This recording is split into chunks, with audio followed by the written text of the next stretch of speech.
13:43, seguimos aquí en el Tiempo del Espejo y ya les anunciaba hace unos minutos que está con nosotros Kiko Argüello, el iniciador del camino neocatecumenal, con motivo del libro recién publicado, ya se puede encontrar en las librerías, El Querigma, en las chabolas con los pobres. Lo ha editado Buenas Letras, un libro que traza la historia de esta fecunda realidad eclesial, una historia que vamos a intentar seguir en sus grandes trazos, precisamente con su protagonista, con Kiko Argüello. Pero antes, Eva Galvache nos descubre el perfil de nuestro invitado.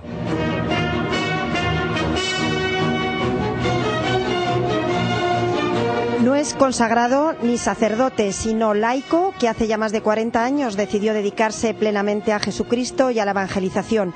Una opción que le hizo renunciar a casarse y tener hijos o dedicarse a hacer exposiciones de sus pinturas. Porque Kiko Argüello estaba volcado en sus dotes artísticas como pintor hasta que entró en un vacío existencial en el que se cuestionaba incluso para qué seguir viviendo. A partir de ahí comenzó una búsqueda desesperada de Dios, hasta que recibió la certeza de su existencia. Decide entonces irse a vivir entre los pobres de los suburbios de Madrid, porque piensa que es donde podrá encontrarse aún más con Él. Es así como nace el camino neocatecumenal. Nacido en León hace 73 años, Kiko Argüello es el mayor de 4 hermanos. Va siempre acompañado de su Biblia y viaja de forma constante para evangelizar y visitar las comunidades del camino presentes en todo el mundo. Además de pintor, es compositor de cantos basados en la Sagrada Escritura o en himnos de la Iglesia primitiva. Escuchamos de fondo Resurrexit, la última parte de la sinfonía El sufrimiento de los inocentes. Ahora acaba de publicar un libro en el que cuenta toda su impactante historia. Pues saludamos ya a Kiko Argüello, el iniciador del camino neocatecumenal y autor de este libro, El Querigma, en las chabolas con los pobres. Kiko Argüello, muy buenas tardes, gracias por acompañarnos. Buenas tardes, a vosotros, gracias. Pues vamos a empezar por ese inicio muy personal con el que arranca este libro, esta situación humana que tú describes de una especie de insatisfacción con todas las cosas, a pesar del éxito, a pesar de que recibiste un premio nacional de pintura, de tener una buena familia, y a pesar de eso vivías esa insatisfacción en la que quizás se reconozcan hoy tantos hombres que sin embargo están sedientos de Dios sin saberlo siquiera.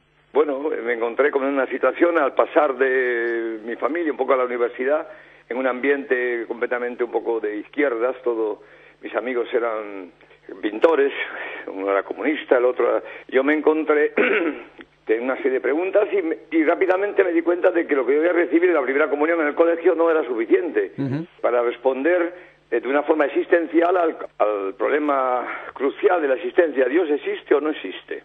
Para mí era una cuestión de vida o de muerte.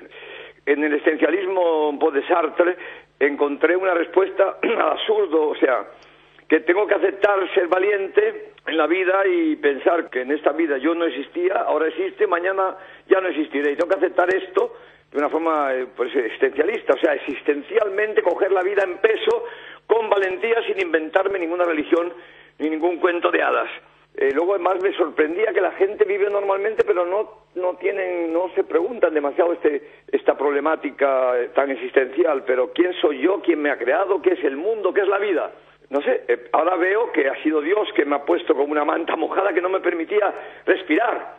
O sea, tenía que responder realmente al problema crucial de mi existencia. O sea, ¿quién me podía a mí demostrar que realmente Dios existe? Hasta que tuve un encuentro que es el Espíritu Santo que da testimonio a mi espíritu de que Dios existe. Para mí eso fue una bomba. O sea, Dios existe, pero existe no como una teoría o como una ecuación, no. Existe porque es un encuentro, es un toque de sustancia divina, toca mi espíritu. O sea que es impresionante. La fe es un encuentro. ¿Se da o no se da? No es, pienso, una persona con el Espíritu de Dios. ¿Cómo cambió eso a partir de ese momento tu vida? ¿Qué decisiones tomaste a partir de ese encuentro? A partir de ese momento yo intenté ser cristiano, o sea, me fui a buscar un cura y dije que quería ser cristiano porque me da cuenta que en el sentido de que no tenía una formación cristiana. Entonces me fui a un cura y le dije que quería ser cristiano y me dijo que si no estaba bautizado. Dijo, sí, estoy bautizado. Pues entonces, ¿qué quiere usted? Digo, que le confiese. Digo, no, padre, quiero ser cristiano.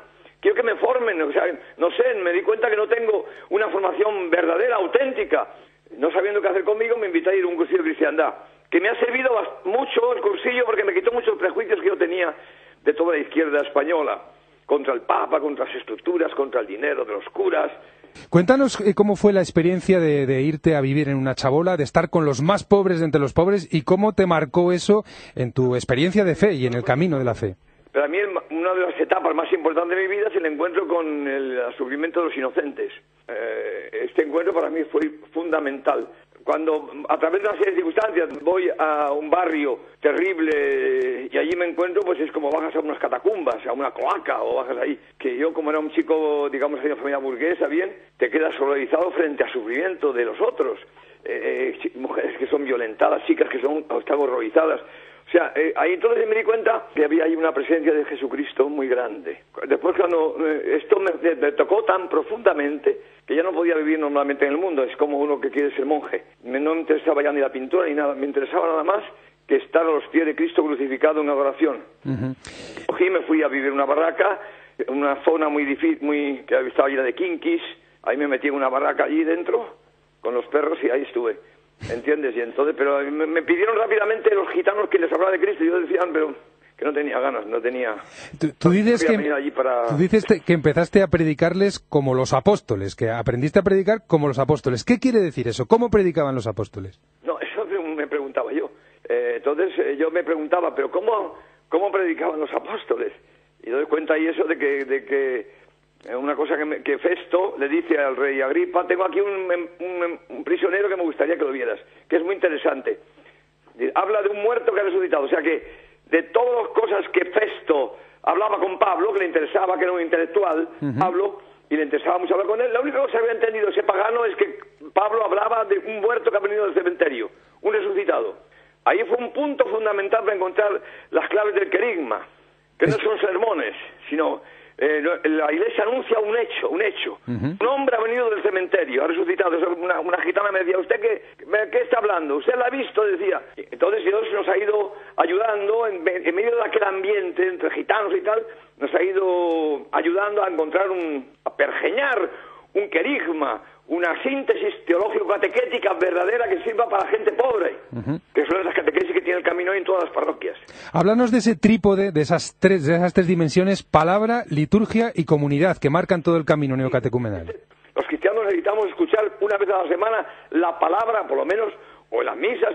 En el camino tenemos la celebración de la palabra todas las semanas, que se reúnen los hermanos y se proclama la palabra de Dios, que es lámpara a mis pasos, que ilumina mi historia. Entonces enseñamos a los hermanos, a los del camino, a los cristianos, que tienen que aprender a poner la historia debajo de la luz de la palabra.